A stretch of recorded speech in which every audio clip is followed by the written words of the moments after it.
What's up, guys? Coach Garrett here, and I'm here to give you the whiteboard talk of today's workout. So, with today, we have a 20-minute E4MOM for strength today. So that's 4 minutes for 5 sets, taking 20 minutes total. All right, practical, you're gonna be doing 10 weighted jump squats. So you're gonna grab a dumbbell or kettlebell, hold it in the chest, jump up powerfully, land softly. Then you're gonna go right into 20 weighted jump lunges. Once you complete that, you're gonna go for a 200-meter run as fast as you can. And then you're gonna rest the remaining of that 4 minutes and repeat, okay? And then with jump squats and the jump lunges, if weight is too much, just do body weight and get that run in. On the tactical side, you're going to be doing 10 bag squats right into 10 back rack lunges with the same weight. So that's going to be 5 each leg for the lunges. So 10 squats, 5 each leg with lunges.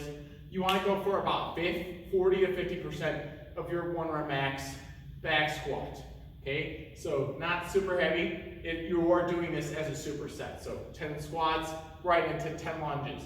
Then you're going to be doing this for every 2.5 minutes. So you're doing it every 4 minutes, but I want you to work for 2.5 minutes. Whatever's left in that 2.5 minutes after you complete your lunges, you're going to row and accumulate as many calories as you can in that 2.5 minutes. Once that 2.5 minutes is up, you're going to rest for 90 seconds and repeat. So the tactical is a little different. You're doing 2.5 minutes of work, 90 seconds of rest, and that's the 4 minutes. You're doing every 4 minutes. 2.5 minutes of it is work, accumulating as much calories as you can after you get your leg working. For the Met kind, we have a short, spicy 7-minute AMRAP, where the practice could be doing 60 single unders, and then 20 dumbbell snatches, 10 each arm, alternating. And the tactical is doing 30 double unders and 15 power snatches with a light weight of 75 pounds for men and 55 pounds for women. All right? So quick and spicy, it's gonna be done fast. Go as hard as you can, all right? It's one of those short ones where you give everything you got. And here's gonna be the movement demos.